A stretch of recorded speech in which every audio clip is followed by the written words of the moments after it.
If you don't know what you want, nobody's going to tell you what you want. They're going to tell you what they want. For the longest time, all I was doing was just appeasing everyone else and making sure everybody else got to shine and everybody else got to do their thing. And I was really nice about it. And I just found myself erasing myself so that other people can have their space. And that wasn't working for me. It wasn't working for anybody I know. The first step is just getting through the overwhelm. That was how I got out of this running around like a chicken without a head, having all these different things pulling me in all the directions, and just gather it all and be like, okay, there's a ton going on here. What is the one thing I need to do? Every day I was doing something, but I was going in circles around comfort zone. To follow the guide to unravel overwhelm, what you're doing is you're taking one step at a time in the right direction and you're seeing results. It starts the ball rolling on other things, but you're just focused on one thing. Hey there, I'm Kaylin Wood, and this is Money Matters for Moms, the show where busy moms turn overwhelm into abundance. Each week we'll talk side hustles, saving hacks, wealth tips, and some energy tips to help make it all stick. Real tools for real financial freedom. No ramen required. Today we're speaking with Bat-Chen Grossman. She's passionate about helping women have a supportive family life while also growing an impactful business. Bat-Chen has created the Calm Method, which can help you transform your marriage and business from good to amazing. She's married to a rabbi and is currently expecting her 8th child. So Bat-Chen, welcome, Thank you so much. I'm so excited to be here. and we're glad to have you. Can you tell us a little bit about yourself? What started your journey into helping women? Well, I think I had to help myself first. And that's how it usually happens, right? I was a graphic designer for 15 years. And I was married to a rabbi. At first he was studying to be a rabbi, and then he started finding ways to, pursue his dreams. And I was very supportive. And part of that was I knew I wanted to grow my income so that he can really sit and study. And he's really great. He's a genius. He's able to contain a lot of information and also help others. So he's spreading light. So I was very supportive, very on top of it. And here I am growing my graphic design thing. I was working on Fifth Avenue. I got to work with top designers. It's really fun, really great. And with the times, of course, I'm having children, I'm growing a family, and I'm working, and I'm feeling like it's all on me, and I'm getting resentful, and you can see where this is going. And the whole time, my husband's like, as soon as you say, I will go and do, and he was really ready. But I was having this whole story in my head that it has to be this way. Eventually, I ended up in a situation where I could open up my own business in graphic design and leave where I was working. And I started getting my own clients, and I was much happier because I could make my own hours. Things started to settle down. I got to make it work. But I was still annoyed that as I'm growing my business, I'm feeling held back. I'm feeling like there is this string pulling me backwards and my husband's holding it. That's what it felt like. It's like, you're keeping me small. You're keeping me from growing. It is your fault that I'm not bigger than I am, that I'm not ahead of where I should be, and blah, blah, blah. Whew. And I went to this networking event.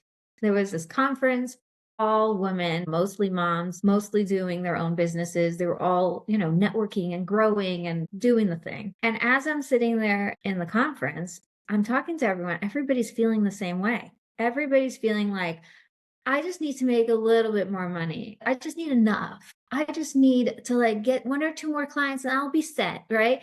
And we're not thinking big. We're not going beyond our limitations. We are so small. And it bothered me. I'm like, why is it that we are keeping ourselves so small? And they were like, it's not us keeping ourselves small. It's the fact that we have a family, the fact that we have priorities that are more important than making money. And I was like, that sounds so wrong, it does not work. It's not computing. And even though I was feeling the same way and she put words into my situation, I just didn't want it to be true. And of course, on top of that, you have all the noise from all the people on the podcast and on the things you're hearing people saying, I got to a million and then I got divorced. I got to six figures and then I turn around and I realized I totally lost the connections that were most important to me.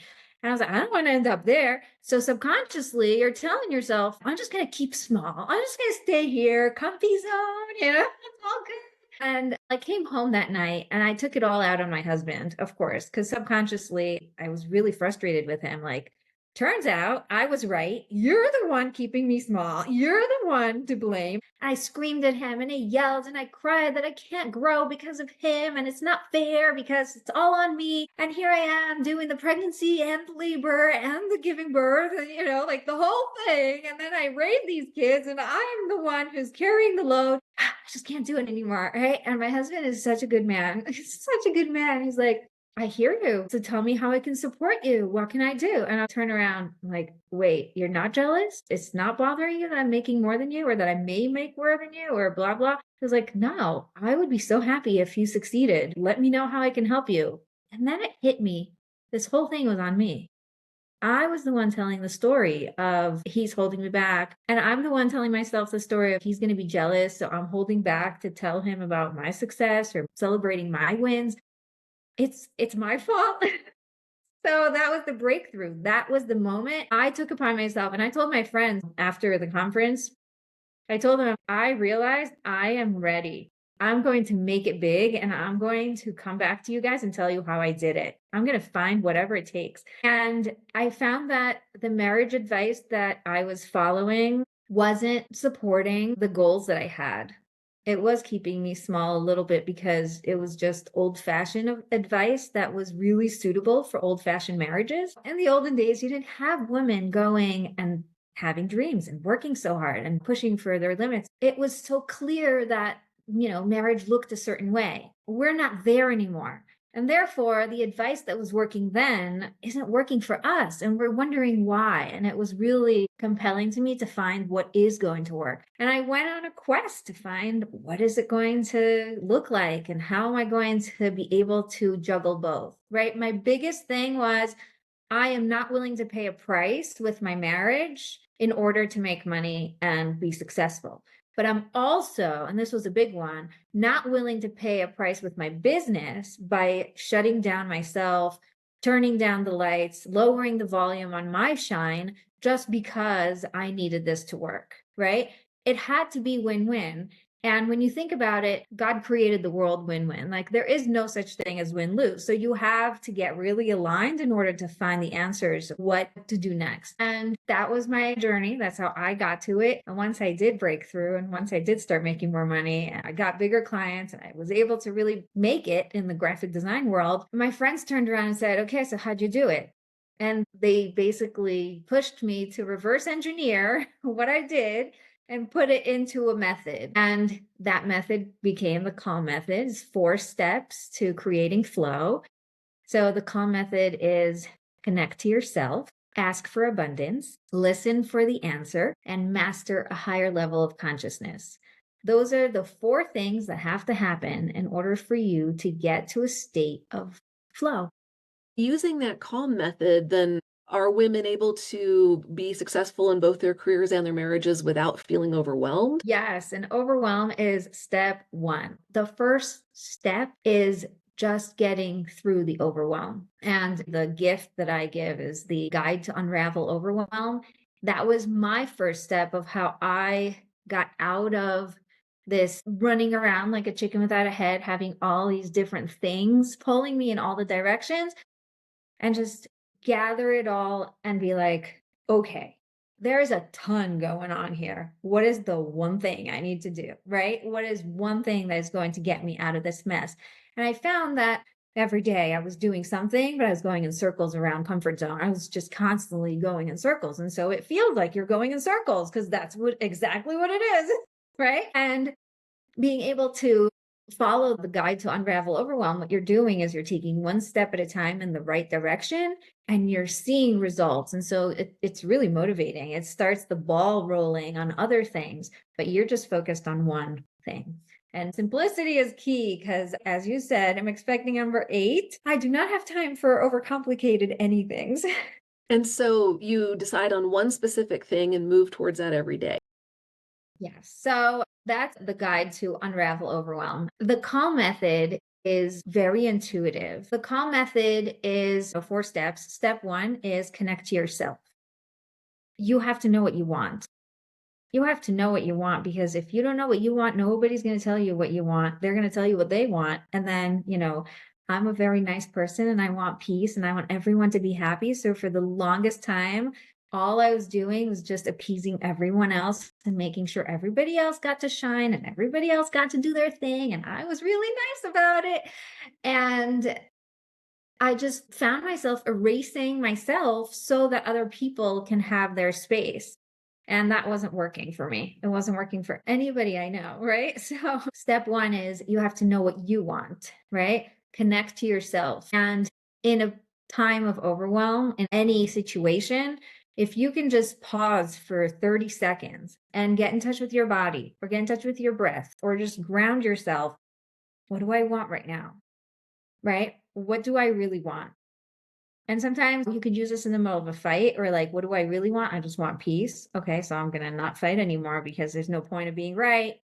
Right? Or I just want him to go away. Well, you go pick yourself up and walk away. Be like, I'm sorry, I have to go now. There's a nice, convenient bathroom. There's a door right there. Like, you do not have to stay in a fight.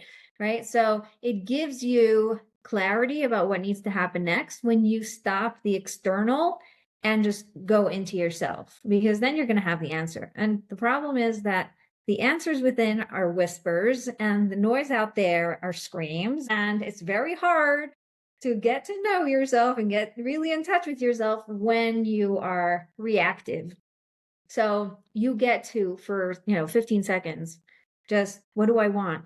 What do I really want? And it works with big things, it works with small things. So in big things, what do you really want? I want to make it big.